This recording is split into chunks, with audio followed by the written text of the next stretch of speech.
It's a summoned beast scorned by the entire world. But the moment I call it forth, I'm ecstatic, hugging it and kissing it wildly. Watching this, my classmates start mocking me, calling me the world's biggest fool. And even Mr. Wells, who once held high hopes for me, now furiously curses me for wasting all his training. I just smile silently, turn around, and sell every single thing I own, trading it all for 10,000 pounds of monster meat to feed my puppy, activating the hidden talent buried deep inside it. I stroke its little head, and a contract notification rings out in my mind. Loyalty? Never betray.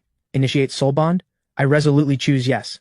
My soul feels like it's being ripped apart. I scream and collapse to the ground. The classmates around me think I can't handle the blow, and they pile on with mockery. My girlfriend Willow, the school beauty, walks over too, with a hint of apology and softly says, "The college trial is the only chance for ordinary families like ours to climb the ladder. Liam, the Lantern Knight, has just agreed to team up with me, so I won't be going with you." I get up casually and reply, "No problem." Hearing that light, simple answer, the words of explanation she had prepared get stuck in her throat. A feeling of being unimportant rises in her heart, and she snorts coldly, turning and walking away without a shred of pity. The girls beside her shoot disgusted looks at me. She's just pretending to be calm. "Willow, you didn't do anything wrong. Why are you groveling? That mangy palm-sized puppy of his deserves you?" But right now I'm not paying any attention to those two, because once the soul bond completes, I discover that my puppy has awakened a SSS grade talent. Greedy Gluttony. It can convert any food it devours into pure energy, ignoring every limit, growing endlessly, smashing past every barrier to evolve. So all that suffering wasn't for nothing. In all of Great Chie, those who have awakened a SSS grade talent can be counted on one hand. Every time another one appears, the nation pays the highest level of attention and assigns full-time protection, because their power is simply too immense. I grab the puppy and pull it close. "From now on, your name is Shadow. You're going to work hard for me." Shadow licks itself, looking absolutely delighted. I toss it a piece of meat, and within moments it devours every last bite. Common quality flesh consumed.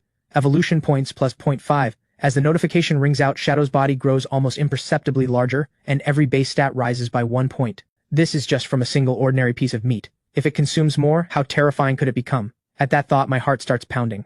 And what shocks me even more, my own strength has gone up too. So the cheat ability feeds part of the summon's energy back to me. I immediately spend 6 million on 10,000 pounds of mutated beast meat, then summon Shadow with a flick of thought. Seeing the blood-red pile in front of it, Shadow feels an overwhelming hunger surge from deep inside, opens its jaws and tears in, frantically converting every chunk of meat it swallows. With each bite, endless energy floods Shadow's entire body, and its size grows visibly larger by the second. At the same moment, I feel every part of my body strengthening too. Half an hour later, Shadow has shot up past 2 meters, and every one of my stats has risen by 10 points, enough to stand out in any class. Shadow's almost cheat-like growth lets me close the gap with others fast. With that in mind, I don't hesitate any longer. I tap the Evolve button on the system. The instant I confirm, the terrifying talent core deep inside Shadow trembles, and waves of special black evolutionary force erupt. Cells divide, genes recombine, life leaps to a higher tier. Congratulations!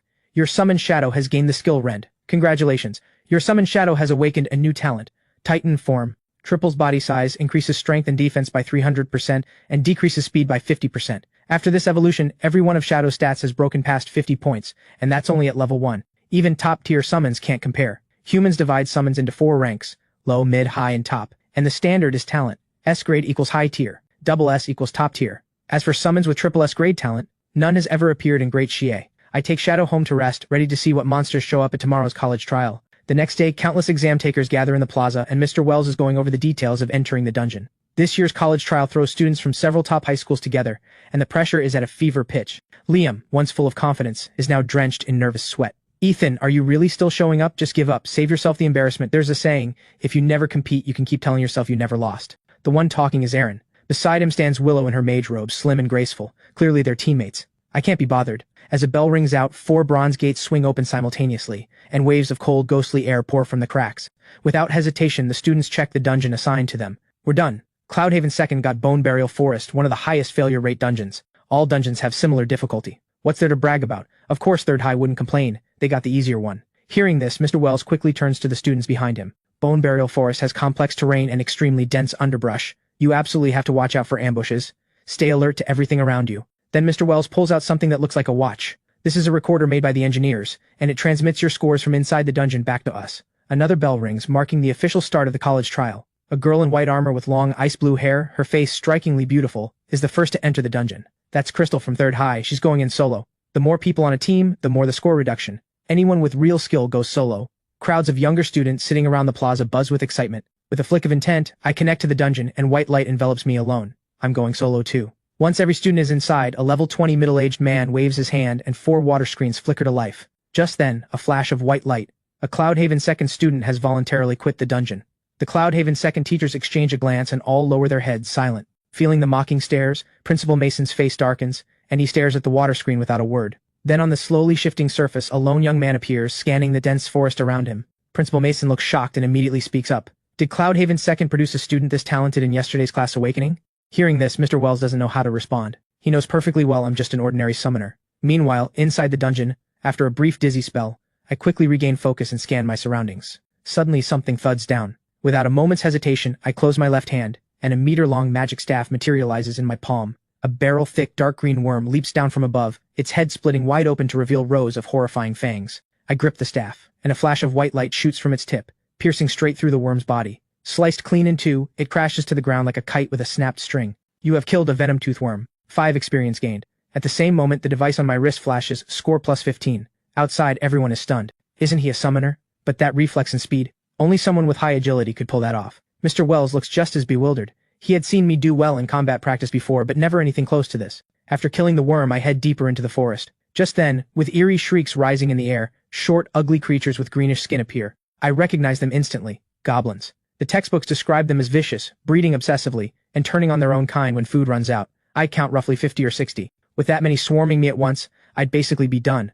So I summon Shadow in my mind. White light flashes, and a long, haunting wolf howl echoes across the forest. Shadow's cold vertical pupils lock onto the rushing goblin's fangs bared, its limbs explode with force, and it shoots forward like a cannonball. The lead goblin's skull shatters instantly, the body flying backward with momentum to spare. The goblins on both sides scream and swing their weapons down with all their strength, the jagged bone weapons slamming into Shadow's back and snapping in half with a sharp crack. Shadow swipes a paw at a goblin's head, and the skull bursts apart. Shadow drops all defense and slaughters through them like they aren't even there. Even the dim-witted goblins feel pure instinctive terror. They stop attacking and scatter in panicked flight. Once you come, none of you leave. I direct Shadow toward the fleeing ones and charge the nearest goblin myself. Watching the savage display, the outside crowd erupts.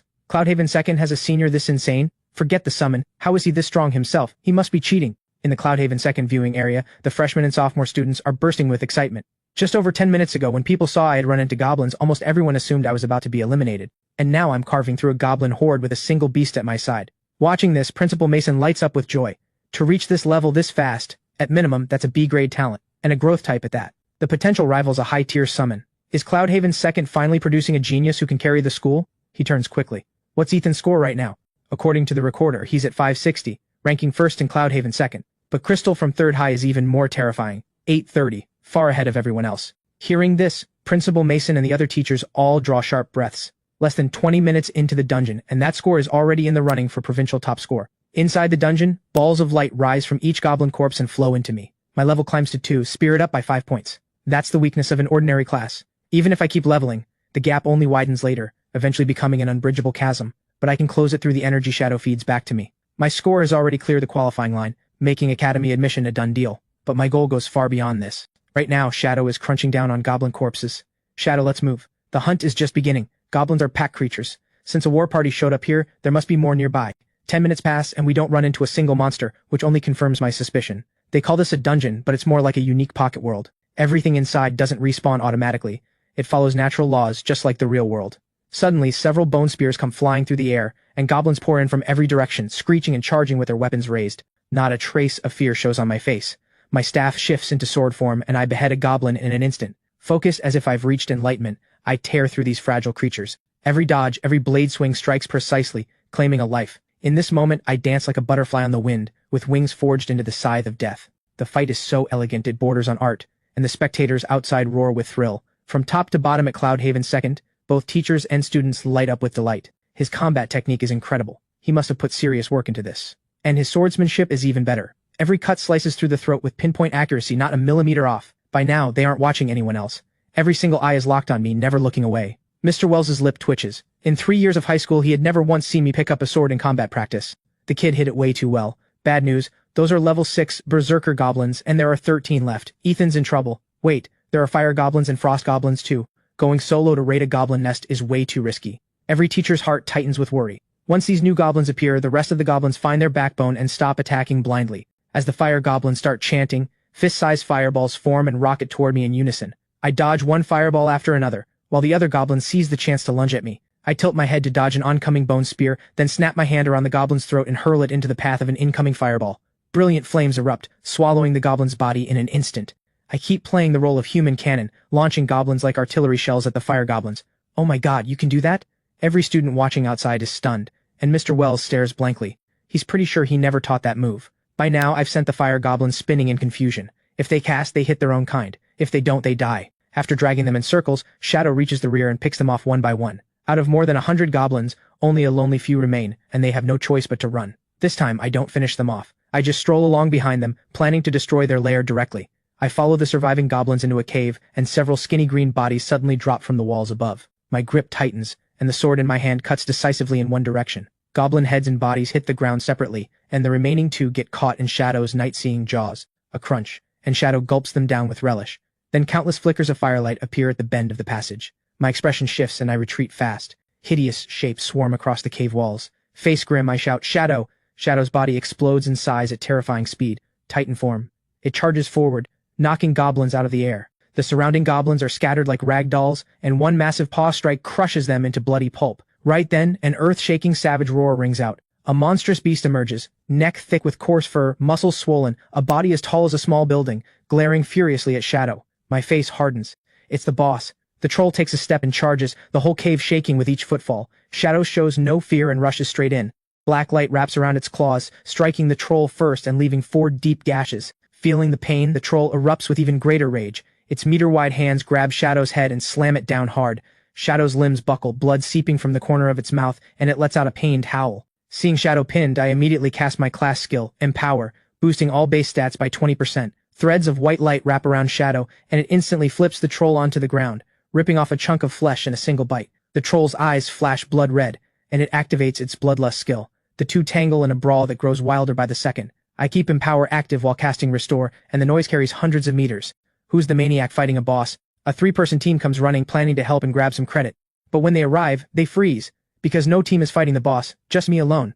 Right then, with the sword in my hand, I deliver the killing blow, and the troll's health bar drops to 0. None of the students nearby dares to interfere. Liam and Willow are among them, both staring forward in shock. He turned into this in a single day? Then another 4-person team walks up. It's Ryan from the honors class. Didn't expect our school had a beast like you. Your summon's badly hurt, want us to heal it? We've got a holy mage with serious healing. The moment he finishes, Ryan gets kicked by the cute girl behind him. We're good, thanks.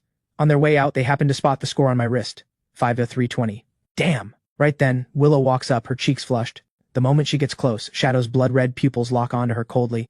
Willow feels like she's plunged into a frozen pit, her legs going weak. I don't even turn to look at her, afraid I'll fall back into her sweet snare. I head back into the cave, letting Shadow keep eating to grow stronger. Once Shadow finishes off every monster, an energy cocoon wraps around it. This evolution clearly outclasses the last Beast King stage. I just wonder what kind of combat power it'll have when it emerges. Before long, a pair of sharp claws tears the cocoon open.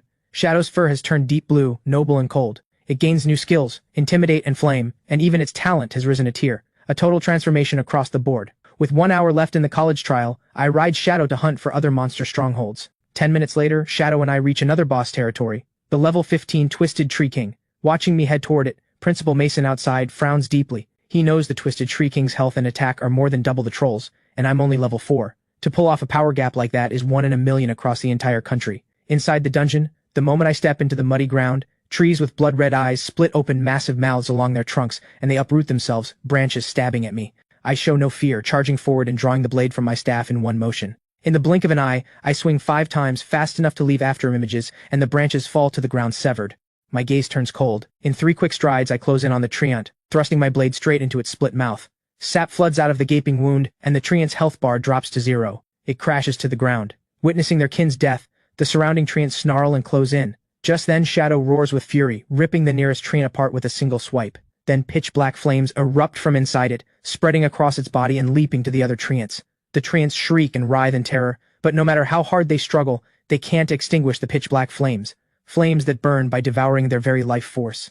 I'm a little stunned myself. Shadow's flame attribute is absolutely insane. Soon the treants are reduced to ash in the black inferno. The pitch-black flames return to Shadow's body. The flames basically let Shadow skip the eating step entirely and absorb energy directly. In no time at all, Shadow and I both gain a level, and my score shoots up to 7,120. Suddenly the ground bursts apart, and arm-thick golden branches lash out to strangle us. A furious, ferocious roar comes from the distance.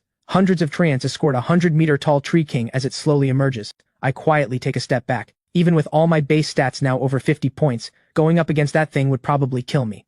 I know my own limits. Shadow, go take them out. Strong enemies always get handed off to the summon. Shadow's eyes flash with savage light, pitch-black flames igniting across its body, and it charges in its strongest form straight at the twisted tree king in the center. The pitch-black flames devour everything in their path, treants screaming in agony. I seize the moment to move in and harvest, watching them die one by one. The twisted tree king lets out a long bellow, and countless golden branches shoot at Shadow. Shadow ignores defense entirely, and charges madly at the tree king's main body. Shadow's razor-sharp claws glow with black light, and it slashes down ferociously, ripping bark off the tree king. The tree king's face contorts with rage, and every branch stabs at Shadow from every angle, but Shadow relies on its raw body defense, trading wound for wound. The pitch-black flames slowly creep upward, and the twisted tree king's eyes fill with terror. It can feel its life being eaten away bit by bit. The twisted tree king is afraid, and tries desperately to flee, but Shadow lets out a roar, and the pitch-black flames coil around it like chains, binding it in place. Shadow's attacks grow even more violent. Ryan and his 3 teammates, who arrive to help, swallow hard, their faces full of awe. A level 15 second-tier twisted tree king is being completely overwhelmed. Seeing them surprises me too. Then a huge crashing sound rings out. The twisted tree king falls. White light rises off me, my level climbs to 8, and my recorder score jumps another 3,000. The remaining treants are yours, all 4 of you. This score is way too easy to get. Sasha's mouth falls open slightly. Their scores have hit the minimum admission threshold for an elite academy in just over 10 minutes. Every time we faced a monster before, we gave it everything, but Ethan's Shadow is just too intimidating. No matter how we kill these treants, not one of them dares to turn back. By now, all the pitch-black flames have returned to Shadow's body. In its normal form, Shadow has grown to 7 meters, and all my base stats have broken 70 points. My level has just hit 10. Time for the first class advancement. This college trial is over. The dungeon starts forcibly teleporting students out, and crowds bathed in white light return to the broad plaza, where roaring cheers welcome them. Shadow's 7-meter form crouches steady beside me. He actually did it. First place! Principal Mason and the teachers flush red with excitement. It's terrifying. He's incredibly strong himself too. To kill that many monsters as a summoner on this scale is unheard of. Wells, you've got yourself one hell of a student. Come on, let's go meet Ethan. Principal Mason can hardly wait and pulls them along. At the edge of the plaza on the other side, Willow's face has gone pale with regret. She had quit the dungeon an hour earlier, got eliminated, and her score won't even get her into a higher academy. At that thought, Willow's eyes flash with venom. Meanwhile, Crystal is surrounded by Third High's teachers and principal, and they sigh among themselves. Cloudhaven Second got insanely lucky, producing a monster prodigy like that. Yeah. Crystal, don't get discouraged. Your 19,500 is already amazing. I'm fine. Then Crystal glances toward Cloudhaven Second's direction, looking thoughtful. Just then, the provincial leaderboard comes out. No question, I'm in first place. Shadow really is a freak of nature. Not only does its growth have no ceiling, but its combat power keeps climbing terrifyingly with every evolution. I've already started looking forward to the next summon. Back home, I share the news with Lily and Mom, and the 1 million Huaxia coins for being provincial first hits my account. From now on, Mom and Lily won't have to keep scraping by. I head to my room to prepare for the class advancement, which requires clearing a random dungeon. I look at the panel and don't hesitate. I tap confirm. I vanish from the room. System notification, coordinates 0 to 8, 6 to 9-4. This is a world riddled with holes on the verge of collapse where humanity's last spark is about to go out. Can you bring salvation or destruction? System notification, optional task 1. Eliminate 1,000 calamity beasts. Protect the survivors when possible. Optional task 2. Help the mother calamity devour everything to evolve. Total participants, 10. Time limit, 24 hours. You cannot voluntarily return to Blue Star. System notification, optional task 1. Eliminate 1,000 calamity beasts. Protect the survivors when possible. Optional task 2. Help the mother calamity. Total participants, 10. Time limit, 24 hours. You cannot voluntarily return to Blue Star. Without warning, I appear in the middle of a ruined wasteland. I frown slightly, and without a second thought, I pick task 1. If the mother calamity devours everything, what does my shadow eat? Right at that moment, a figure goes flying through a glass doorway nearby, and countless shards rain down with a petite girl who falls to the ground. A blood-red, skinless crawling calamity beast bursts out of the dim hall, lunging at her. The girl strains to reach for the longsword beside her, but she's a step too slow. The terror of death floods her chest, and her hands instinctively shield her face. Just then a flash of swordlight cuts through. The crawling calamity beast's head separates, and the body in midair loses balance and crashes to the ground. Hello, I'm Ethan. I'm Robin. I'm just about to ask her about this world, when a sharp female voice calls out, "Something's wrong, everyone fall back!" Robin's face changes instantly, and she grabs me to leave. Sure enough, before she finishes, a car comes flying straight at us from a distance. I yank hard, throwing Robin behind me, and brace my staff in front to take the hit head-on. The massive impact sends me skidding back over 10 meters before I stop. Robin's face twists with panic, and she runs over despite the pain. "Are you okay?" I steady the surging blood in my chest and shake my head. Then I look ahead. In front of us stands a two-legged calamity beast covered in jagged spikes. It's a blade demon. We can't get away. Robin's eyes are grim, her fingers tightening around her sword hilt. The blade demon walks faster, and the next instant the ground caves under its feet as it bursts forward. Before Robin can react, a figure flashes past her, meeting it head-on. I pull the blade from my staff, and it clashes against the blade demon's razor arm with a clear, ringing sound. The blade demon shrieks and swings its other blade arm at my head. I knock it back hard and shout, "Robin, give me your sword!" Hearing this, Robin grabs the hilt without hesitation and tosses it over. The blade demon takes it as a challenge, charging in with both blade arms whirling wildly. I'm not afraid in the slightest, a sword in one hand, a blade in the other. In a matter of seconds, we exchange dozens of blows, fast enough to leave after images. After more than 1,000 exchanges, I find an opening. I tilt my head slightly to dodge a fatal strike, then sweep the longsword in my left hand upward. The razor edge slices clean through the blade demon's arm, and before it can react, my blade stabs straight at its heart, piercing through the tough hide and out the other side. Robin rubs her still aching arm and walks over. "You're not from here, are you?" I don't quite know how to answer, and just smile faintly. "We can leave now. It's the karmic miasma." The karmic miasma has lasted an entire month. More and more people couldn't endure the torment. They went mad and turned into monsters that only know how to kill. Now the miasma has changed again. Even buildings, mountains, and rivers are mutating. Humanity has no idea how to survive anymore. After hearing this, I have a rough understanding of this world. Just then, a dozen people appear at the bend of the road, all looking panicked. "Robin, what are you still doing here? Run, now!" the tall woman in front shouts. As she finishes, the ground starts trembling. A massive wave is surging toward us. Crimson karmic miasma gathers in the sky, and roars erupt from every direction. Calamity beasts emerge on the high-rises around us, bloodthirsty eyes fixed on everyone. The crimson forms a wall in that moment, surrounding everyone, closing in. All their legs slow down, despair welling up from the bottom of their hearts. Everyone swallows hard. "Robin, stay close to me," Luna says, glancing at me, assuming I'm from another survivor group. I don't pay it any mind, walking straight forward. "Wait, what are you doing? We're surrounded. This isn't the time to play hero." No. They're the ones I've surrounded. Killing this many calamity beasts will send my rating shooting up. Shadow. In a blaze of white light, the 7-meter shadow appears in an instant, its roar shaking the heavens. Shadow's vertical pupils stare coldly at the wave of calamity beasts ahead, then it shifts straight into Titan form, exploding to 28 meters, taller than some of the buildings. Shadow's limbs slam down, splitting the ground in countless cracks, and like a missile, it charges into the calamity beast horde. Under the searing heat, every calamity beast lasts only seconds before dying in shrieks of agony, turning into nutrients. All those watching from behind freeze in shock. "Watch out!" Suddenly, a dozen or so calamity beasts charge toward us, and Luna immediately calls out the warning, her feet moving fast to support, but the next second she stops cold. She sees me not retreating, but advancing. A sword in one hand and a blade in the other, slicing through them like cutting cabbages. In a flash, every attacking calamity beast is dead. Luna's mouth drops open. There's not a single sign of mutation on me. I should be weak. Then Luna remembers something. Half a year ago, while scavenging supplies, she had come across people just like me, unmutated yet incredibly strong. Those people destroyed survivor hideouts, exposed the survivors to calamity beasts to be killed, and even broke the legs of those who tried to run. A pack of subhuman trash, and they had the nerve to tell me we're the same kind. That line, Luna has never forgotten. Ethan isn't like those people. He saved me twice. Robin quickly explains, sensing what Luna is thinking. "Doesn't matter, stay away from him. Right now he's pulling most of the calamity beast's attention. We'll break out while we can." Luna takes a deep breath, a flash of hatred in her eyes. But just as they start moving closer, a bolt of lightning crashes down. No one passes through here.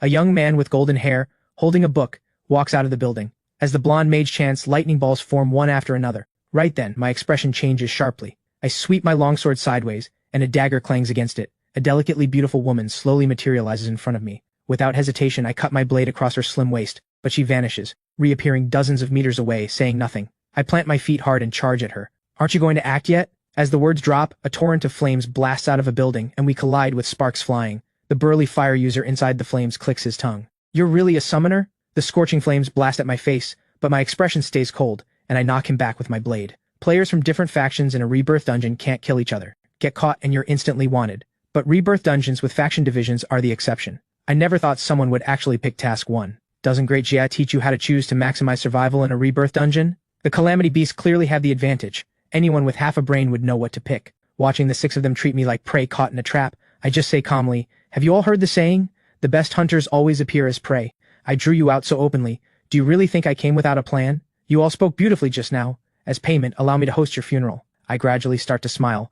The dishes are served. Time for Shadow to feast. A savage roar rolls out in every direction. Pitch black flames spread across hundreds of meters, framing the giant black wolf. In an instant, it grows another 8 times larger, looking even more savage and terrifying. Every one of them feels deep dread shoot through their souls. Watching the giant black wolf charge at them, cold dread surges from the 4 of them's feet straight up to the crown of their heads, fear nearly breaking their minds. Just as Shadow's claws are about to come down, 3 of them manage to break through the panic and scatter in every direction. The unlucky last one doesn't even get a scream out. Shadow rips them apart in an instant. Seeing this, the rest break into cold sweat. They had assumed holding off the summon would be enough, but as a summoner, he has combat power equal to theirs. And this beast, beyond brutally tough and devastating, also has crowd control. Forget holding it off. Surviving 3 minutes against it is going to be tough. As Shadow charges at the next closest target, the blonde mage grits his teeth and quickly chants in some arcane tongue. Wild lightning weaves together, condensing into half-meter-thick chains that wrap around Shadow's limbs and neck. Kill it now. I can only hold it for 10 seconds. Before he can finish, Shadow's right claw rips and the lightning chains shatter. How is this possible? That's my tier 1 talent. The blonde mage stares in shock. After I cast Empower, Shadow's strength climbs another notch. Seeing this, no one dares hold back. They throw out their trump cards. The woman in cyan splits into several shadows, stabbing at me from different angles. Suddenly, ice spikes form above her head, raining down, forcing her back step by step. A girl with ice-colored long hair walks gracefully forward, frost spreading along the ground around her. Every calamity beast that gets close turns to a statue. No surprise. I'll hold him off. The burly fire user surges forward in an inferno, the other 3 striking at the same time, trying to take me down in seconds. But just then a great roar rings out. Punks! My taunt is active! In an instant, all 3 of them turn around, glaring viciously at the big tank with the shield. Then the giant black wolf appears behind the 3 who have lost their reason. The next second, claws tear through them. 3 become 4 pieces. Then Shadow turns and slams its claws into a nearby building, sending countless stone shards at the woman in cyan. The shards rip through her clothes and pierce her skin. Shadow catches up in a flash, raises its claws and brings them down. The pitch-black flames swallow her body whole. On the other side, an ice storm suddenly explodes. Wherever it passes, buildings and life turn into ice statues. The burly fire user becomes an icicle on the spot. Now, of the 7 prey, only 1 remains. As everyone turns with killing intent, the blonde mage's face goes deathly pale. He fires off a wave of falling lightning and bolts. I dodge it all in a few quick movements, then with one swing of my longsword, the blonde mage's head and body part ways. Do you know about the Mother Calamity? It's a being that emerged from countless calamity beasts, gaining its own consciousness. You're going after the Mother Calamity? Killing it is the only way to get the highest rating, and it's the only thing that counts as bringing a sliver of salvation to this world. We meet again, Ethan. We meet again, Ethan. Holy crap, dude, you're the Eastern Sky Province valedictorian? No wonder you're this strong. Before I can answer, the big tank speaks up in shock. After chatting for a while, the 3 of us get more comfortable, and I learn the big tank's name is Roland. I tell them I plan to kill the Mother Calamity, and they don't even hesitate before agreeing. The 3 of us immediately set out for the city center. Soon we reach a bridge, and calamity beasts with red glowing eyes pour toward us in a frenzy. Shadow shoots out from the bridge, then crashes into the horde of calamity beasts flooding the entire road. Pitch-black flames erupt. My face hardens. The Mother Calamity has noticed us. Crystal's eyes glow ice blue, like a cold, indifferent goddess. Sharp ice spikes form above her head, and at Crystal's thought, every spike rockets at the calamity beast wave coming from behind. Countless calamity beasts get pierced through, falling row by row like cut leaks. But more keep flooding in. Every calamity beast in the city is converging on this spot from every direction. I start feeling the pressure rise. Tens, even hundreds of millions of calamity beasts in this entire city. Even if we exhaust ourselves, we'll never finish them all. So I shout, cut off the head, the body falls. Shadow, go kill the Mother Calamity. Hearing this, Shadow turns and charges across the bridge. Across the bridge there's a dangerous presence, the Mother Calamity.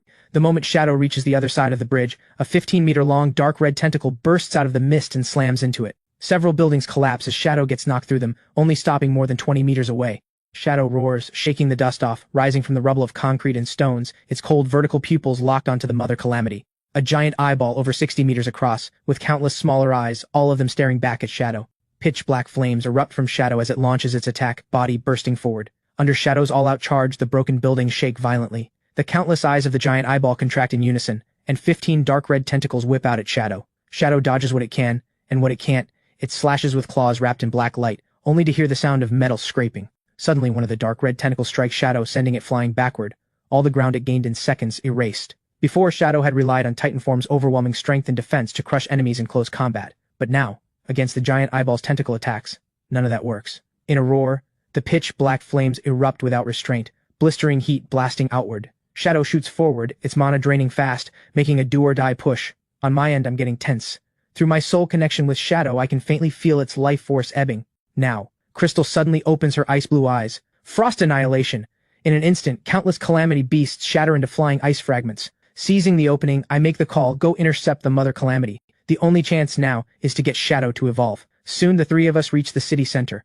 A roar comes from up ahead. We don't hesitate and run in, and quickly we see Shadow, gravely wounded, barely alive, but its claws still grip the ground tightly, refusing to retreat no matter how many tentacles strike, slowly, stubbornly walking forward. Seeing this, I run straight at Shadow. Shadow, Devour these calamity beasts. At the same time I cast Restore and Empower. Faint white light glows over Shadow. Shadow's pupils tremble. With a roar, it knocks back the dark red tentacles and charges into the calamity beast wave. Pitch black flames bloom like a lotus, instantly spreading. The giant eyeball senses the problem and immediately gives the order for all calamity beasts to stay clear. But it's too late. Endless pitch black flames carry the devoured energy back into Shadow's body. Without hesitation, I tap Evolve on the panel, and a terrifying surge of black power erupts from deep within Shadow, bursting outward in a pillar of pitch black light that shoots into the sky. Shadow's body grows past 100 meters in an instant. System notification, congratulations. Your summon Shadow has gained the skill Swift. System notification, congratulations. Your summon Shadow has gained a new talent, Adamant Body. All stats increased by 60 points. I let out a breath. Another total upgrade. Shadow's vertical pupils lock onto the giant eyeball, its body completely transformed, its rigid wolf fur giving off a faint golden glow, looking divine and dominating. Reborn anew, its rigid wolf fur giving off a faint golden glow, looking divine and dominating. The giant eyeball's eyes shudder violently. The instant the black power explodes outward, it's frozen still by the terrifying aura of all-devouring hunger. But what follows is endless rage. It can devour and evolve too. It's the one meant to become the strongest. The thickest dark red tentacles whip out in unison, the air booming with the force. Shadow stands like a mountain, unmoving. 15 dark red tentacles lash against it, and only the golden glow trembles slightly. The pitch-black flames fuse with Gluttony and Titan form erupt in an instant. The pitch-black flames form a 400-meter-tall shadow of a savage beast, and a kilometer-wide area instantly becomes a sea of black fire. Shadow charges right up to the giant eyeball. As its claws raise, the massive beast Shadow's claws raise too, and the claws of condensed pitch-black flames slash down. Several of the giant eyeball's eyes go blind in an instant, a cry of agony tearing out. Its tentacles whip wildly at Shadow but can't deal any damage. The giant eyeball roars and rapidly absorbs karmic miasma into itself. In an instant, its body bloats another full size, and the dark red tentacles start growing countless sharp barbs. This was originally the power it had saved for evolving to the next life tier. Now it has to use it ahead of schedule. Dark red tentacles surround Shadow from every direction. The two attack each other furiously, the ground shaking non-stop, roars echoing across the sky. Hours later, only Shadow still stands on the ruins, the giant eyeball's countless eyes gone dark, its entire body slowly devoured by the pitch-black flames. At this, Crystal and I both start to smile. Killing the Mother Calamity, plus thousands of Calamity beasts, the rating we earn will absolutely be sky-high. The next day, with a flash of light, the three of us vanish from where we stand. Time's up. Beginning settlement based on your performance. Total Calamity Beast killed, 8560. Mother Calamity successfully killed. Congratulations, your rating is perfect. Class advanced to Summoner Swordsman, rare and unique. Description, a strange class born because of you. Congratulations on learning a new class skill, Spell Sword Manifest. Skill effect, a blade existing between the real and the unreal, ignoring all physical defense and dealing one mental wound. Looking at the panel, I'm a little stunned. It ignores physical defense and directly wounds the target's mind, meaning, as long as the opponent has no mental defense, they can be sliced down in an instant. This skill is genuinely terrifying. A blade with countless intricate patterns appears in my hand, and my mental energy drains completely as I form it. I shake my head and put the spell sword away. Looks like this skill can only be used as a trump card. I smile faintly and open my phone. After accepting friend requests from Roland and Crystal, I see a message from Mr. Wells. The recruiters from the elite academies will arrive at 2 o'clock today. You'd better come to the school. I think for a moment, nothing else going on, so I get up and head out immediately. At Cloudhaven 2nd, Mr. Wells is waiting at the school gate. The moment he sees me, he hurries over. You finally made it. This time, all 5 elite academies have sent recruiters to Cloudhaven 2nd. It's unprecedented in Cloudhaven City. I follow Mr. Wells to the office.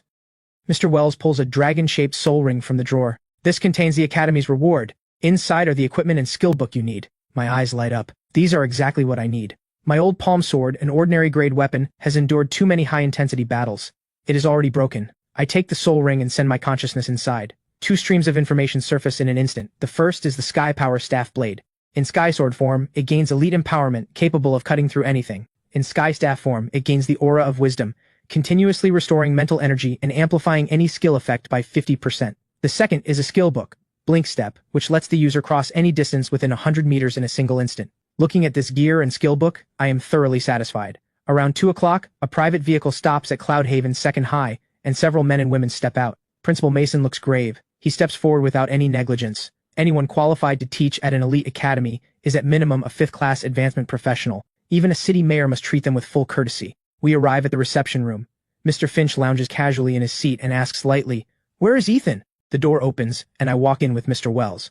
Mr. Finch looks me over from head to toe. "Not bad. With looks like that, you belong at Skygate Academy." Mr. Ferris, sitting beside him, immediately bristles. "Rumors out there are bad enough. Now Skygate is recruiting based on appearance?" He turns to me and extends his offer. "Ethan, choose Azure Heaven Academy. You can pick any 3 core resources you want as your enrollment gift." 3? What is this, charity for a beggar? I think you are questioning the weight of the Eastern Sky Province top scorer. Right, Ethan, she clearly looks down on you. Don't take her abuse. Principal Mason and Mr. Wells stand frozen at the spectacle. The atmosphere grows tense. Whoever steps forward to recruit gets attacked by the other four. The situation rapidly devolves into chaos. Mr. Finch draws a breath, looks at me, and suddenly speaks. You are at first-class advancement now. You probably haven't started summoning yet. If you join Skygate, I can apply directly upward on your behalf. Your Black Wolf has the growth talent.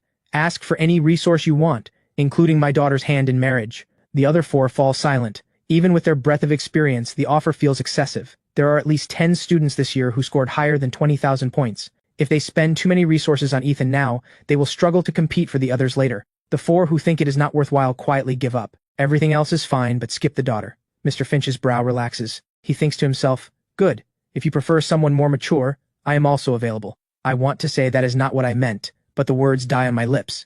In the end, I choose Skygate Academy. Not because Mr. Finch is particularly handsome, but because what he is offering is simply too much. The opening day arrives soon enough. Skygate Academy in Mid-Sky City, the capital of Ninefold Province, is where the highest-scoring students from across the nation gather. I pick a dorm room at random.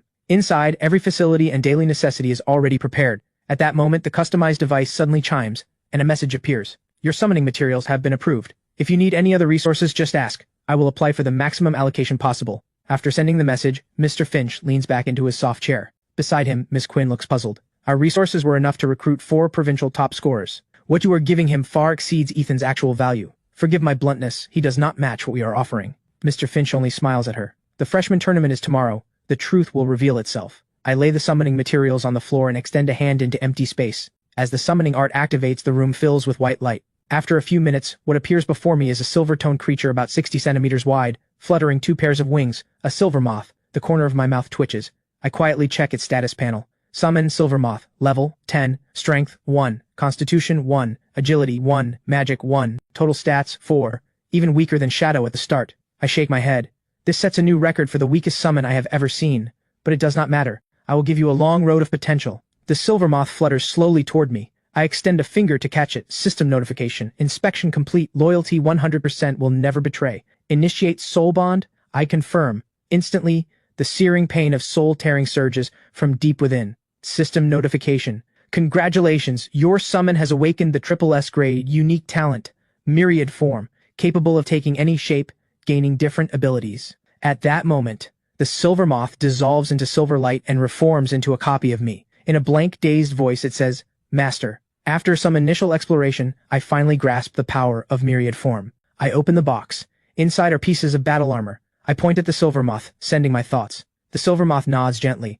It dissolves into silver light and wraps around my arm. Instantly, the silver battle armor appears, slowly covering my entire body. I feel no discomfort or weight, as if the armor has always been part of me. I am thoroughly satisfied. Myriad form also has the ability to fuse with metals to increase hardness. Without question, like greedy Gluttony, it is a monstrous talent that can grow stronger indefinitely. I decide to start refining the silver moth right away. I message Mr. Finch, requesting metals with special properties. Within half an hour the items arrive. They are all rare metals with distinct properties, every one a precious resource. Back in my room I begin the fusion. The armor on my body quickly becomes incredibly hard. Even a second-class advancement professional would struggle to break through. The armor now weighs 5 tons, but it has no effect on me. If it lands on an enemy, however, it would be like a mountain crashing down. I head to the living room. The 3 roommates who heard the commotion look surprised. One man steps forward. Hi, I am Felix, 2nd place in Qinyuan province. Don't tell me you got that just by luck pulling a strong summon. Felix earned a provincial top score with an ordinary class. That is an impressive achievement. The cold-faced man speaks dismissively. He is Damon. In my view, having a powerful summon proves that Ethan is special. Special? Just lucky. At the freshman tournament, I will show you the gulf between true geniuses and lucky players. Fine. See you there. Just as the argument is about to escalate, a voice spreads through the entire academy. All freshmen, gather at Skylark Plaza. So the freshman tournament has been moved up by half a month, and with more mutant beasts appearing outside the city, the academy plans to have us take on cleanup duty, Caleb says from the couch. Hearing this, I fall silent. I suddenly think of the Rebirth dungeon world. I did not expect Blue Star to face the same crisis so soon. As I think this, Damon's arrogant voice comes from the side. You came right on time, Ethan. I will crush you and prove that I am more worthy of the top score. Looking at his arrogant face, I smile. Then let's see who is on top, but it will be me crushing all of you. At Skygate Plaza, the new students gather one by one. The headmaster sighs, thinking to himself, the top 100 must be sent outside the city to clear mutant beasts. Under the pressure of death, they grow fast. The secretary behind him nods, holding a tablet. The freshman tournament originally scheduled for half a month later will be held in the large-scale rebirth dungeon, Riftmaw Canyon. This freshman tournament will determine your future resource allocation. After the announcement, the dungeon gate slowly opens. A powerful aura of monsters seeps out, sweeping across the plaza. Some people's legs go weak and their lips tremble. Roland anxiously searches the crowd for something. He soon spots me, the friend he has been thinking about. The tall Roland jogs over with a short-haired, gray-eyed girl. He had said he was applying to Skygate just like me, and I thought he was joking. I did not expect him to actually do it. "Ethan, this is my sister Rowan." "Hello?" I respond awkwardly. Rowan hides timidly behind her brother, her voice barely audible. I sigh helplessly and send them a party invite. Seeing me team up with others and burden myself, the cold-faced Damon frowns slightly. "Tush," he scoffs coldly. I do not respond. The three of us vanish on the spot. Soon all students enter the dungeon. An instructor waves and casts a waterwood projection. Riftmaw Canyon spans hundreds of kilometers like a massive maze. Just as we enter, roars erupt ahead, a perfect chance to test my current strength. With a flick of thought, the silver moth appears in white light. Within a few steps, the silver battle armor covers my body. My right hand grips the air and the sky power staff blade materializes. I draw the silver saber from my back, stomp the ground, and instantly appear before the monsters tens of meters away. Blink Step, originally a life-saving skill, I now use to close the distance. The sky sword swings out. It slices through the monsters' bodies as smoothly as cutting tofu. Without stopping, I turn into an afterimage. In the blink of an eye, I cut straight through. All the monsters fall before they can even react, their eyes wide with shock. Seeing this, Roland shouts excitedly, "Ethan, you're a beast!" Without doing anything, his experience keeps climbing. This is the joy of riding coattails. Outside the dungeon, the instructors watching are stunned. His speed and damage are almost matching a melee-type hitting class. His base stats are even more abnormal. Even if Ethan were already at second-class advancement, those stats would be impossible. He has only just reached first-class advancement. Could that silver butterfly be no ordinary second summon? It can even fuse with its master, boosting all attributes, a special summon. A summon that transforms into a weapon? I have never heard of such a thing. Even the seasoned instructors are surprised. Right now, the highest scorer, among the dozen others, has only 30% of his points. If that is all, his title as top scorer is in name only. He is your future son-in-law. What good does it do you to embarrass him? Mr. Finch is about to speak when a slap lands on the back of his head. He is left speechless. Inside the dungeon, my silver battle armor is already drenched in blood. I can one-shot these level 20 monsters. I must already be at the peak of second-class advancement. Even against a third-class advancement opponent, I could escape unharmed. At that moment, countless negative emotions flood my mind, trying to compel me to end my own life. Seeing me motionless, Roland quickly says, "Rowan, put away Soul Rain."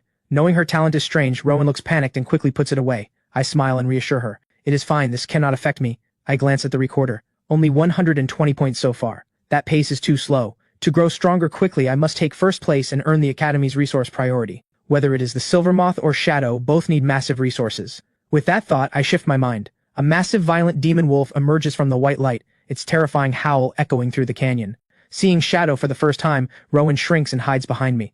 "Go, Shadow, devour every monster in this canyon." On command, Shadow's eyes turn fierce. He vanishes on the spot, charging deep into the canyon. Soon the recorder on my wrist beeps non-stop with rising scores.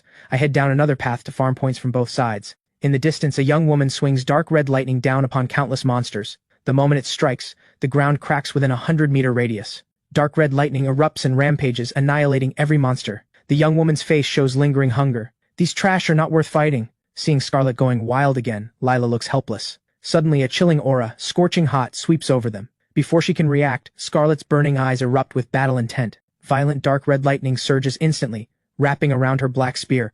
As she stares at the charging black flame wolf and meets those vertical pupils, fear spreads through her. But quickly, Scarlet's gorgeous face twists into madness. She charges straight at the giant wolf. Watching her sister rush in fearlessly, Lila moves with practiced ease, layering on multiple power buffs and wards. With these enhancements, Scarlet's combat power doubles. Even against a third-class advancement boss she could fight. When the two sides collide, the immense force kicks up a shockwave that blasts in every direction. Seeing the golden glow appear and the black wolf unharmed, Scarlet's face freezes. Shadow looks coldly down at the human who attacked him for no reason. His claw swings out, and under the terrifying force, 3 layers of protective wards shatter one after another. Scarlet's body is sent flying. Lila's face changes drastically. She presses her palms together, and a sacred figure tens of meters tall slowly appears. "I summon you here, Sixth Saint Guardian Angel." Triple S Talent Angel's grace activates. A golden light shield rises instantly, enveloping both sisters. "Scarlet, fall back." Before she can finish, Shadow strides forward, raises his claw glowing with black light, and shreds the golden shield in an instant. He gives them a cold glance, then walks past, paying them no further attention. Outside, dead silence falls. All the instructors, including the headmaster, fall speechless. Is this really the strength a summoner who just classed up should have? Terrifying. This strength is beyond second-class advancement entirely. Seeing this otherworldly combat power, a few words rise in everyone's mind, unmatched at his level, a monstrous prodigy of this generation. Watching the smug Mr. Finch, Miss Quinn is utterly shaken. He really gambled on an impossibility. Could Mr. Finch actually be a genius? Over the next 10 hours, Shadow kills tens of thousands of monsters, including 3 third-tier bosses. Only 1,300 points remain until his next evolution. This is half a day's haul, but progress will get harder. Roland and Rowan, meanwhile, are thrilled. They have never experienced leveling so effortlessly, without any effort at all. I smile and glance at the recorder. My score has hit 30,000. Shadow returns from his sweep, and I cast Restore on him. Soon the dungeon timer expires, white light envelops us, and we are teleported back to Skylark Plaza. Countless awestruck eyes turn toward me. Many students look battered, especially Damon, who pounds the ground in humiliation. With his full power, he was casually swatted into critical injury by a single black wolf. Now I will announce the student rankings. First place, Ethan, 34,500 points. Hearing this, Damon's eyes widen. He immediately looks at the holographic screen. My score sits at the top, far ahead of everyone else, with a cliff-like drop below. Impossible! Damon refuses to believe it, thinking the ranking is broken. He is not the only one. Many find it unbelievable. How are everyone else's scores so low, including the 2 top scorers? Sensing the confusion, the secretary explains. The black wolf you encountered is Ethan's summon. Many of you tried to stop it and were sent into critical condition with a single swipe. Everyone's expression turns to shock. The freshman tournament ends here. Credit rewards will be deposited into your accounts. Dismissed. Back at the suite, when I push the door open, Damon's face shows some discomfort. He hesitates, then takes a deep breath. Something arrived for you earlier. They said it was the second batch of materials. You weren't here, so I moved it to your room. Got it. Thanks. No problem. Back in my room, I open the black crate. There are even more rare metals than in the first batch. Once the silver moth fuses with enough metal, even Shadow won't be able to break through, with a chance to gain various special properties. By then, it will not just be invincible defense. Combat power will also be terrifying. I have no intention of being a defenseless summoner. The weakness would be too obvious. Once targeted, many methods could easily kill me. After about 10 minutes, all the metals are fused. The hardness now resists even third-class advancement attacks, and the weight reaches a full 13 tons. Combined with mutual strength amplification, a single punch could shatter the ground. At that moment, the 50,000 credits for placing first arrive. After a moment of thought, I spend every credit on dozens of fruit-type resources. When the items arrive, I dump them all out, summon Shadow, and feed them to him. Soon, I feel waves of heat strengthening my body. Shadow grows steadily larger. Within minutes, he reaches 40 meters. After advancing to Summoner Swordsman, I gain an extra 5 strength per level. I have completely twisted the Summoner class, from a fragile mental stat caster who hides in the back into an offensive frontline class. Today is the official first day of school. All 4 of us roommates are placed in Class 1. On the way, I run into Roland and Rowan, also in Class 1. The moment we enter the classroom, many heads turn. Even now, they remain stunned. Crushing everyone with a single summon, that has never happened before. At that moment, 2 stunning twins enter through the door. Scarlet and Lila glance around briefly, then sit directly in front of me. At the same time, the tall Mr. Finch walks in, sweeps the room with his eyes, and speaks. I am Mr. Finch. I will be your homeroom teacher. That said, try not to bring me your problems, I am lazy. Then Mr. Finch's face turns serious. You are all province-level prodigies. You worked hard to enter this academy for better resources. Unfortunately, the alien race has spent decades laying their plans, and their advantage keeps growing. Before long, they will breach our defenses in one decisive strike. Every face fills with disbelief. Society currently runs smoothly. Entertainment industries are even thriving. The media reports that the situation has improved. No negative news appears online. Everything seems peaceful. And yet now we are told disaster is imminent. Reading their shock and confusion, Mr. Finch slowly continues. Doesn't it strike you as strange that you almost never see anyone above 5th class advancement in society? Even the military guarding an entire province has only 4th class advancement at best. Hearing this, the students think back carefully. Indeed, that is true. By rights, 5th class advancement should be common tier strength. Not a dime a dozen, but certainly not so rare that none can be found online or in daily life. Suddenly, a terrifying thought forms in their minds. Graduates from elite academies are at least 4th class advancement, and most of them go to the front lines without hesitation. Their sacrifice is what keeps the rear safe. Mr. Finch continues. News like this, which would cause panic, is naturally banned by every nation. That is why many born as commoners have no idea such things are happening. What matters more now is that mutant beast populations are growing. If we fail to contain them, by the time the alien race notices, they will launch their full assault early. Mr. Finch looks over the students. So the time has come for us to stand up. Every academy is sending its best students to military bases to reduce the mutant beast population. Whoever volunteers for the mutant beast reduction operation, please stand. Instantly, the classroom fills with the sound of chairs being pushed back. I do not hesitate at all. Seeing this, Roland and Rowan also stand immediately. Fighting mutant beasts was always going to happen. It has just come sooner. Gradually, only half the class remains seated. The corner of Mr. Finch's mouth lifts. Half the class volunteering already exceeds expectations. Everyone who is going, move out. We are heading to the military base. Wait, do we have to go too? Yes, everyone in this class is in the top 100 of the freshman cohort, all considered top prospects. You all have to go. The reason I waited until now is because the military intends to mark the volunteers as priority candidates. If you truly cannot find the courage, there is a second option. Leave Skygate Academy. Half of the 20-some hesitating students immediately stand. Mr. Finch leads the group out of Skygate Academy. Dozens of military trucks wait at the gate, with stern soldiers standing by. As all the students board, the once bustling Skygate Academy becomes empty. Inside the truck, Mr. Finch picks up a file and speaks. Our destination is Hengduan Military Base, 900 kilometers from Midsky City. Beyond it lies the 100 Lotus Mountains, which spans hundreds of thousands of kilometers. Heaven's Vision has detected tens of thousands of level 30 mutant beasts on just the outer rim. Go deeper, and level 40 and level 50 beasts are just as numerous. You only need to clear the outer rim. For a long time, the front lines have relied on technology to trade few for many, just barely holding off the assault. But for some reason, their attacks have grown more ferocious recently. Day and night, from every direction, they strike the defense line. So for this mutant beast cleanup, the front lines have no capacity to help. After 8 or 9 hours, the trucks come to a stop. The thick steel doors swing open. Soldiers in black combat uniforms stand in a line, clearly waiting for our arrival. They all salute in unison, making the students suddenly drop their casual demeanor. Everyone follow me to the mission counter. Along the way, everyone looks around. The military base is vast, surrounded by gun turrets, heavily defended. Soon we reach the mission counter where a female soldier hands out black smart wristbands to everyone. They look similar to the recorders from the college trial, but with added mission and map functions, plus a rescue button. One tap, and the military base knows the situation immediately, dispatching personnel for rescue. Anyone nearby also receives the alert immediately and can respond first. The smart wristband chimes. Welcome to Aria, happy to serve you. For this mutant beast cleanup operation, each student must accept and complete at least one mission per day. You've not yet met today's quota. Please accept a mission at the counter as soon as possible. I stride to the screen displaying countless missions, scanning briefly. Better to play it safe and take a few normal missions requiring third-class advancement. Suddenly, I feel eyes on me. I turn and see Roland and Rowan, who have followed me the entire time, watching me with pleading eyes. With their strength, the wilderness will be brutal. I smile.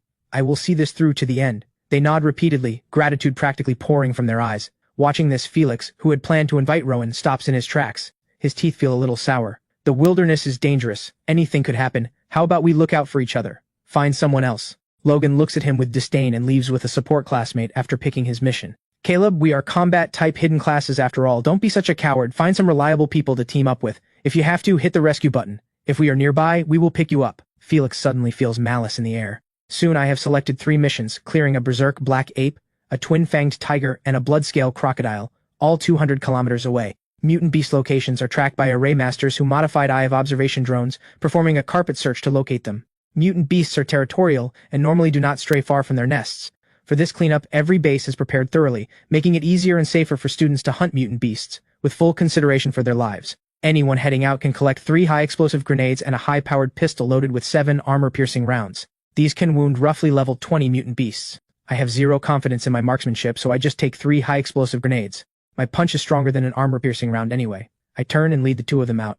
We quickly drive into the 100 Lotus Mountains. I shift the Silver Moth into armor form. The smart wristband speaks. Would you like Arya to turn on the flashlight? Yes.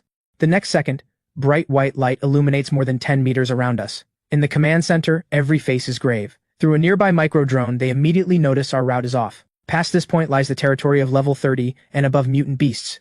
Why aren't they stopping? Check what missions they accepted. The woman at the console quickly works through the controls and speaks in shock. Slay a level 33, berserk black ape, a level 36 twin-fanged tiger, and a level 39 blood-scale crocodile. These all require 3rd-class advancement, and the last is nearly 4th-class advancement difficulty. Are they insane? Commander Yang rubs his brow. This is Skygate Academy's strongest freshman this year. He is only level 16. How does he dare accept missions 2 full advancement tiers above himself? This is a death wish. But geniuses like him, who stood up first knowing the danger, rarely get abandoned. Even if he is reckless, we cannot ignore him. He immediately gives the order. 4 armed helicopters move into the area, ready to launch a rescue at the first sign of danger. Commander Yang lets out a long sigh. Compared to other bases, Hengduan base may end up dragging its feet. Suddenly the smart wristband chimes. Attention! You have entered the territory of the target berserk black ape. The instant the alert ends, a giant python bursts through the bushes and lunges. Its body is a full 4 meters thick and tens of meters long. It opens its sharp fangs and bites at me, its massive bloody maw nearly swallowing me whole. I spin instantly, grabbing the python's fangs with both hands and pulling hard. With my superhuman strength and 13-ton weight, the python's fangs snap in an instant. Blood sprays out, and the pain makes it pull its head back, but I don't give it a moment to breathe. The ground caves under my feet as I close in instantly. One punch shatters its spine. The python lets out a horrific shriek. Its cold serpent eyes fill with terror. It tries to flee, but I throw my arms around it and slowly drag it back. The python thrashes wildly in panic. The ground trembles continuously, but it makes no difference. My fist slams into its head. Flesh explodes, and the skull caves in and shatters. I grab the python's lower jaw with both hands and tear it apart with brute force. This brutal sight leaves Roland and Rowan trembling. Meanwhile, the command center, watching the entire scene clearly, falls silent. Every gaze is stunned. This is insane. He is only level 16 and he just went head-on with a level 29 giant python. What kind of monster is he? Commander Yang lowers his head and reads the file in his hand again and again. It clearly states his class is Summoner. Suddenly a roar bursts through the screen, filling the room. Every face turns grave. A 50-meter-tall ape, muscles bulging, leaps down from halfway up the mountain. It seems woken by the commotion and charges over in fury. Not good. The berserk black ape, how is it level 34 already? Mutant beasts undergo a transformation every 10 levels, meaning this one could pulp the giant python in a few punches. Commander Yang shakes his head, not optimistic. In all of human civilization, very few can bridge such a combat power gap.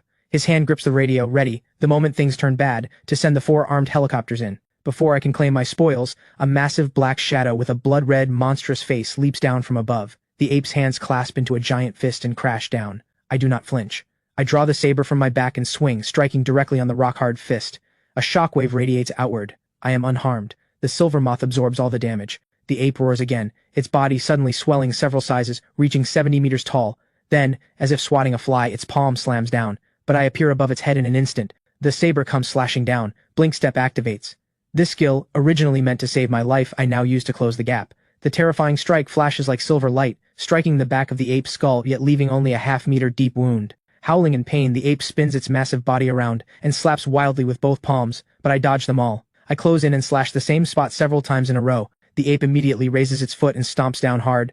The earth shakes, dust kicks up in every direction, but I am already more than 10 meters away. It seems 13 tons of weight and sharpness still cannot seriously wound the ape. This is my limit. With that thought, I stop delaying. A sword between real and unreal materializes in my hand, its blade etched with countless indecipherable white runes, mysterious and profound. My mental energy drains entirely in an instant. My head spins. I slowly raise my hand. The ape's hair stands on end. A shudder runs through its mind, as if something invisible is threatening it. The ape lunges forward, trying to end the fight quickly, but my hand swings down. The spell sword cleaves through its body in an instant, without warning. The massive frame crashes to the ground. A gust of wind sweeps the dust away.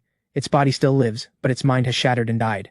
I have killed it instantly. I withdraw the spell sword. Fortunately, the berserk black ape's aura was fierce enough that nearby mutant beasts dare not approach, and the battle ended quickly. Watching this, the armed helicopters in the distance slowly turn and fly away. The entire command center is silent. Everyone stares blankly at the screen, not even understanding what just happened. Commander Yang thinks for a moment, and quickly realizes this must be a mental trauma skill. Such skills are extremely rare, but what truly amazes him is my own terrifying combat power, actually able to leap an 18-level gap and tank the berserk black ape unharmed. The key point is that this is not a burst technique, but appears to be his baseline strength. That is the most terrifying part. Those monsters who can leap a tier to defeat enemies invariably rely on a burst or an ultimate skill, not a constant state. Though both can produce major power gaps, the difference is enormous. If he can sustain this state continuously, with 2-tier combat power, he would become a nightmare for the alien race on the front lines. With that thought, Commander Yang's heart races, overjoyed. He strides out of the command center, enters a small inconspicuous room, and shuts the door. He activates layers of concealment arrays, then carefully takes out a communicator. After about half an hour, a voice replies,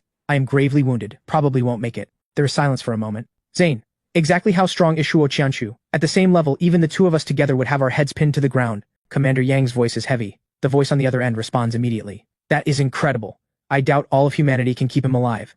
Wait for the alien race to assassinate him. He could crush me single-handed, but against you, Zane, hard to say. Fine. I will discuss this with the other thrones. Meanwhile, Roland looks at the ape's massive corpse, his face flushed with excitement. He didn't even need Shadow, a mutant beast 3 tiers above him. Ethan is unbelievable. I just smile. With a flick of thought, I summon Shadow, 40 meters tall, and have him devour the 2 corpses. The evolution points climb by 0.2, still far from the 1,200 needed. After a moment's thought, I toss every life crystal I had harvested from earlier kills into the pitch-black flame. On average, each life crystal provides at least 1 drop. My eyes brighten. So this is the fast track for evolution points. I lead the 2 of them deeper. Half an hour later, a 30-meter tiger with long, sharp fangs lunges out. Before it can attack, Shadow's vertical pupils flash. Under the Intimidate, the tiger freezes in place. The ground explodes and Shadow appears before the tiger in an instant. A claw whips out, and under the terrifying force, the tiger is sent flying. Under the recoil, the tiger crashes through several towering trees. 4 hideous gashes open across its face, blood pouring out. Before it can recover from the agony, Shadow is already standing in front of it. In barely 10 seconds, the tiger is completely consumed by the pitch-black flame. The brutal sight unnerves even the command center. Those vertical pupils, even through a screen, send chills down their spines, as if death waits in the next instant. Commander Yang gives a wry smile, struck by the feeling that the new generation is surpassing the old. The three of us and the beast push through the mountains. An hour later, we are deep within level 30+ mutant beast territory. With Shadow's intimidate aura, not a single mutant beast dares approach. A blood-red scaled 100-meter-long crocodile suddenly opens its blood-red vertical pupils. A terrifying, savage aura erupts, warning the intruders. Shadow bares his fangs immediately. A terrifying, violent aura erupts from his body, a presence even more dreadful than the crocodile's. The next second, his size surges. He reaches nearly 300 meters. Feeling itself overpowered, the crocodile charges in fury, each step making the ground tremble. Pitch-black flame erupts across Shadow's body, his claws glowing with black light. At the same time, golden radiance rises from his skin and fur, signaling unshakable defense. The crocodile opens its colossal jaws, rows of teeth razor-sharp, but biting against the golden light. The jaws cannot close. Shadow simply watches coldly, then raises a claw and slams it down. Countless blood-red scales tear away in an instant, flesh torn to a bloody mess. The crocodile roars savagely and swings its heavy tail, bloodlight spinning along it, the force terrifying. A fierce gale lashes toward Shadow. 4 long, deep furrows are carved into the ground. Shadow uses all his strength to barely stop himself. The crocodile follows up, lunging forward, biting onto Shadow, dragging him into the lake behind them. A massive splash erupts. Beneath the water, the two giant beasts brawl wildly, turning the lake murky. The pitch-black flame around Shadow does not flicker at all. Instead, the surrounding water grows hotter and hotter. Even with the environmental advantage, the crocodile is overpowered. Even with its blood-light power talent spinning at full force, it cannot deal a single bit of damage. After just a few minutes, the lake's water level drops by nearly half. Suddenly, the surface erupts. A black giant wolf bursts out of the water. At nearly 300 meters, his presence is overwhelming. Combined with the savage aura coiling around him, even the strong tremble. Though Shadow won't attack them, Roland and Rowan cannot suppress their fear. Even the command center watching through screens feels the same. As for the crocodile, not a scrap remains. Arya speaks from the wristband. All missions complete. You may return to the base counter to submit them. By the time the three of us return to Hengduan base, it is 1 in the morning. I head straight to the counter and hand the missions to a female soldier. You really completed them? Yes. 200 contribution points total. Since you operated as a party, how do you want to split them? Pull up the Arya recordings as proof. Following her ratio, I transfer the points to them. I glance at Roland and Rowan. Not only do they offer no help, they cannot properly train themselves either. It is time to find them a more suitable team. Shortly after I leave, a line of text flashes across the counter's main screen. Skygate Academy First Year, Level 16 Summoner. Contribution points, 100. Rank, 1245. Not just at Hengduan base. The same line of text appears at every base hosting multiple academies. At this moment, many students at the counters look surprised. Who is this guy? Getting 100 contribution points in one go. He must have cleared at least 2 third-class advancement missions. I am a first year too, and my points are still single digits. Same here. I only dare take first-class advancement missions. These mutant beasts are too fierce. Even with my level advantage, I get pushed around. Level 16 and 100 contribution points. How did he do it? Most second and third years only have a few dozen points. And very few first years even reach double digits. The reason for the shock is that he is only level 16. A first year. Yet he leapt 2 full advancement tiers and successfully killed 2 mutant beasts above level 30. At Roxiang base, Mr. Ferris is discussing how to kill a level 60 beast on the outer rim. Suddenly seeing the name on the ranking, he pauses. Impossible. Hearing his outburst, several instructors follow his gaze. Hey Ferris, you know this student? A first year hitting 100 contribution points on day 1. A bit much, isn't it? He is the recruit I told you about. The one we missed. Mr. Finch grabbed him first, otherwise he might have been ours at Northrun. Hearing this, the instructors realize who it is. The same prodigy as before. But someone soon shakes his head. Still, he must have had a strong senior carry him. Otherwise on his own, there is no way he gets 100 points in one run. True, but that kind of behavior is wrong. Beyond preventing a mutant beast outbreak, this cleanup is about self-training. Right. Times are urgent. Building real strength should be the priority. Chasing rankings is useless. Mr. Ferris also lets out a long sigh. He had high hopes for me. This level 33 heavy-armored lizard took serious effort to kill, Xander says flatly. Mr. Ferris's mouth twitches. He is genuinely impressed. Killing a level 33 mutant beast at level 17. This year's prodigies just keep coming. Don't worry, sir. This may be the year of the prodigy tournament, but with me here, I am unmatched. I will crush every rival and ascend to the throne of humanity. Xander glances over and sees the instructors all covering their faces in silence. Then he spots the name on the big screen and his face freezes. He absolutely cannot believe it. Impossible! Absolutely impossible! How can anyone be fiercer than me? 100 contribution points. Even counting that heavy armored lizard I killed, it cannot match this. Seeing Xander questioning everything, Mr. Ferris speaks helplessly. We just discussed it. He probably had a senior carrying him. Don't worry about it. Got it. I'm heading out then. Xander relaxes immediately. The thrill of completing his second-class advancement mission sends him hurrying to bid farewell, then he resolutely walks toward the mountains already shrouded in darkness. Meanwhile, I return to the dorm, grab barbecue with my roommates, and assign Roland and Rowan to one of their teams. I take 2 hard difficulty missions requiring 4th-class advancement. The moment I enter the mountains, the female officer calls out to Commander Yang. He just accepted a 4th-class advancement, level 10, hard difficulty mission. Hearing this, Commander Yang sucks in a sharp breath. 2 tiers wasn't enough, this kid wants to leap 3. 4th-class advancement corresponds to the level 40 watershed. Even if our armed helicopters fired off every round, they couldn't scratch a level 40 mutant beast. Notify the Skygate instructors and have one tail him. I am worried about Ethan. The message goes through the smart wristband to the 3 Skygate instructors stationed at Hengduan base. After receiving it, they discuss briefly and ultimately send Ms. Quinn. The moment Ethan presses the rescue button, support will arrive immediately. Meanwhile, through countless trees and vines, a black, giant wolf races through. About an hour later, we reach the mission target. The massive level 44 3-headed serpent is hissing in warning. I silently extend my hand. A translucent, mysterious sword over a meter long materializes. As I slowly raise and swing my hand, the 3-headed serpent's eyes flicker. It senses death. The next second, the left serpent head lets out a piercing scream and collapses limply on the rocks. The other 2 heads nudge it a few times, find no signs of life, and panic. I command Shadow to attack. On command, Shadow roars. His body surges to nearly 300 meters, pitch-black flame rising across his body. Feeling the terrifying aura, the 3-headed serpent opens its mouth and spews purple venom. Shadow tanks it head-on, jaws wide open, clamping onto the middle head and slamming it into the ground, rolling violently. Watching its companion savagely torn apart, the other head roars and bares its fangs, biting through the golden light, sinking into Shadow's flesh. Venom floods his bloodstream and organs in an instant, but Titanform's constitution lets Shadow withstand the poison. Black light flares on his claws, and he smacks the biting serpent head away. At that moment, I draw the Sky Sword. My figure vanishes and reappears right in front of the 3-headed serpent's eye. The Sky Sword plunges into the eye. Under the agony, the serpent head shrieks. At the same time, a claw blazing with pitch-black flame swings down and slams it into the ground. But its 30-meter thick tail kicks up a roaring gale and lashes toward me.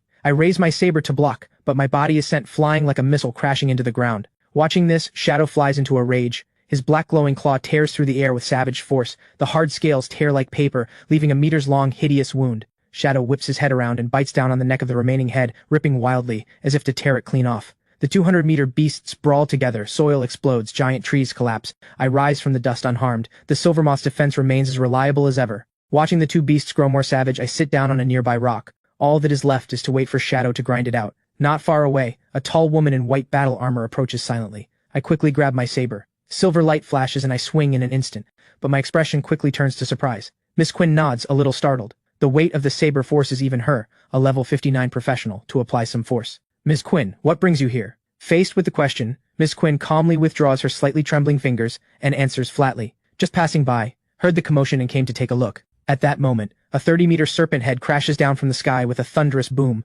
Dust rolls across the earth, and a savage roar carries for miles. Shadow stands atop the 3-headed serpent's corpse, pitch-black flame greedily consuming it, converting it into energy and evolution points. At over 300 meters, he looks like a true calamity beast. Ms. Quinn is shaken. Even from this distance, the violent aura, as if it would devour all life, makes her skin crawl.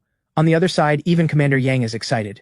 He really did it! My god, how can his combat power be this absurd? I think he's even stronger than that SSS talent prodigy. Countless tongues of pitch-black flame drift through the air and merge into Shadow's body. He shrinks rapidly and lies down beside me to rest. Miss Quinn checks in once and then leaves. Stay safe, I'm heading off. After confirming the route on the map, I climb onto Shadow and we set off again. After devouring the 3-headed serpent and its life crystal, Shadow grows another meter, and his evolution points jump by 10. At this pace, perhaps in just 4 or 5 days, Shadow will evolve again. With this evolution, his life tier will reach the high realm. His talents will all advance to A grade, and his combat power will undoubtedly grow even more terrifying. At that moment, a massive commotion erupts in the distance. Roaring and bellowing, a bull charges forth. Its body is covered in thick, hard, dark yellow scales, its 2 horns over 30 meters long, the ground cracking under its hooves. It is the second mission target, the level 45 antlered bull. I do not hesitate. I cast Empower immediately. Shadow roars. His body surges, pitch-black flame ignites, and golden light flares simultaneously. In an instant, full combat power activates. At that moment, the antlered bull's horns slam in. Shadow raises his forelimbs, blocking with both paws. Under the terrifying impact, Shadow is shoved backward, smashing through long stone pillars.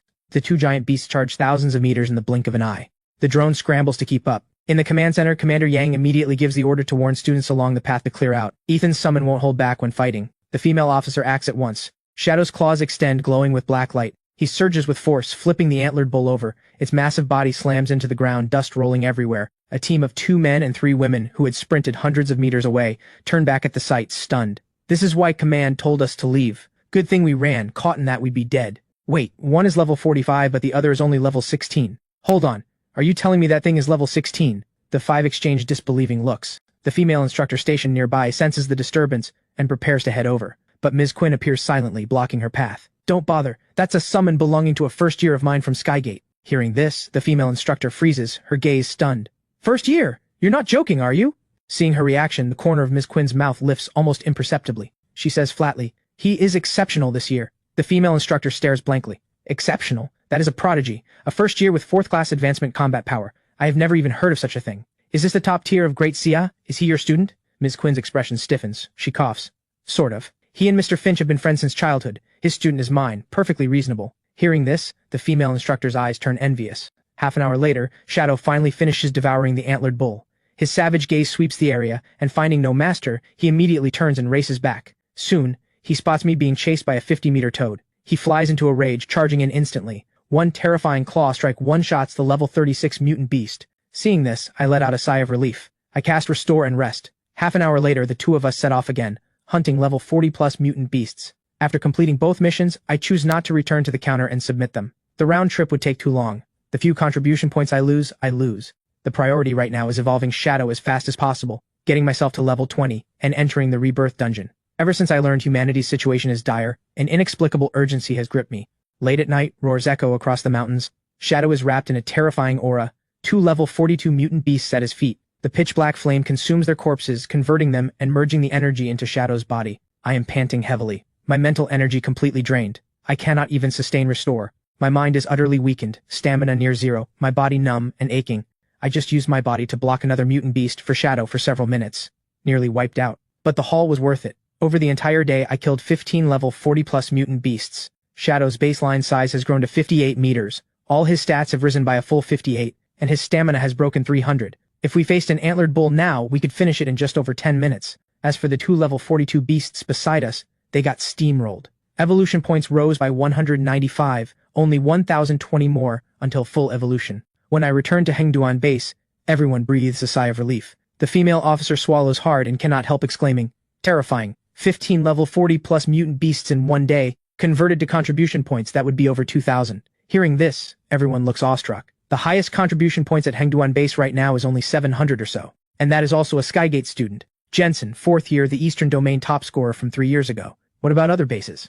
The female officer's fingers fly across the controls. She quickly answers. At Roxiang base, where Northron and several other academies are stationed, the highest student score is 1,000. Next is South Cloud Academy at 890, and Azure Heaven Academy in the west at 850. This mutant beast cleanup operation involves over 100 academies, spread across more than 10 military bases. They are starting with the largest mountain ranges holding the highest concentration of mutant beasts, then sweeping the surrounding regions in sequence. The operation will last several months or longer, until mutant beast populations no longer threaten the cities. How did the gap get this wide? Seeing not only the top student score but the overall cleanup progress at Roxiang base far ahead, Commander Yang frowns. The female officer explains. Northron Academy ranks first every year in evaluations, so most applicants prefer to enroll there. This year is also the Prodigy Tournament, with prodigies emerging in droves. You can imagine how fierce the competition is. Every individual is giving their all, refusing to fall behind. But this is a good thing. The faster they clear, the more capacity they will have later to help the bases lagging behind. Aside from our 5 bases run by elite academies, the other 13 bases,